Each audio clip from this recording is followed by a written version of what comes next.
ഇന്നത്തെ ആളുകളിൽ സത്യത്തിൽ അഡിക്ഷൻസ് പലതരം ഉണ്ടെങ്കിൽ ഏറ്റവും പ്രധാനപ്പെട്ട അഡിക്ഷൻ ശരിക്കും മദ്യപാനമോ പുകവലിയോ പെണ്ണോ അല്ലെങ്കിൽ മറ്റേതെങ്കിലും ഡ്രഗ്സോ ഇതൊന്നും അല്ല ശരിക്കും പറഞ്ഞു കഴിഞ്ഞാൽ വലിയ അഡിക്ഷനായിട്ടുള്ളത്. പ്രത്യേകിച്ച് മലയാളികൾക്കിടയിൽ ഒരു അഡിക്ഷനായിട്ട് എനിക്ക് തോന്നിയിട്ടുള്ളൊരു കാര്യം എന്ന് പറയുന്നത് അവനവൻ്റെ ദുഃഖവും കഷ്ടപ്പാടുകളൊക്കെ മറ്റുള്ളവരോട് ഇങ്ങനെ പറയുക.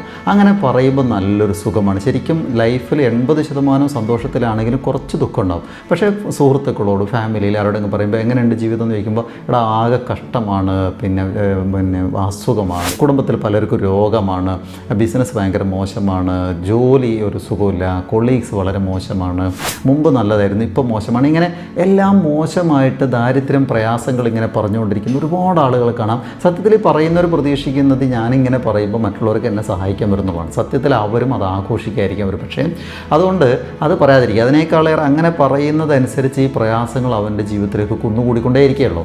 പകരം നിങ്ങൾ നേരെ തിരിച്ചതിൻ്റെ പോസിറ്റീവ് സൈഡ് പറഞ്ഞു നോക്കുക. എല്ലാവരോടും പറയുമ്പോൾ ഞാൻ ഭയങ്കര ഹാപ്പിയാണ്, എൻ്റെ ജോലി ഭയങ്കര സുഖമാണ്, എൻ്റെ കൂടെ ജോലി ചെയ്യുന്നവരുടെ കൂടെ ജോലി ചെയ്യാൻ നല്ല രസമാണ്, എനിക്ക് സാമ്പത്തികമായിട്ട് പ്രശ്നമില്ല, ഫാമിലി അടിപൊളിയാണ്, മക്കൾ ഉഷാറാണ്, വൈഫ് അടിപൊളിയാണ്, അങ്ങനെ എല്ലാം സന്തോഷത്തിലാണെന്ന് പറഞ്ഞു നോക്കുക. പലർക്കും അത് കേൾക്കാൻ ഇഷ്ടമുണ്ടാവില്ല. പക്ഷേ നിങ്ങൾ എത്ര കണ്ട് സന്തോഷമാണെന്ന് പറയുന്നു അത്ര കണ്ട് നിങ്ങളുടെ ജീവിതം വീണ്ടും വീണ്ടും അഭിവൃദ്ധിയാവും എന്നുള്ളതാണ് പ്രാക്ടീസ് ഒതുക്കിയാൽ മനസ്സിലാകും.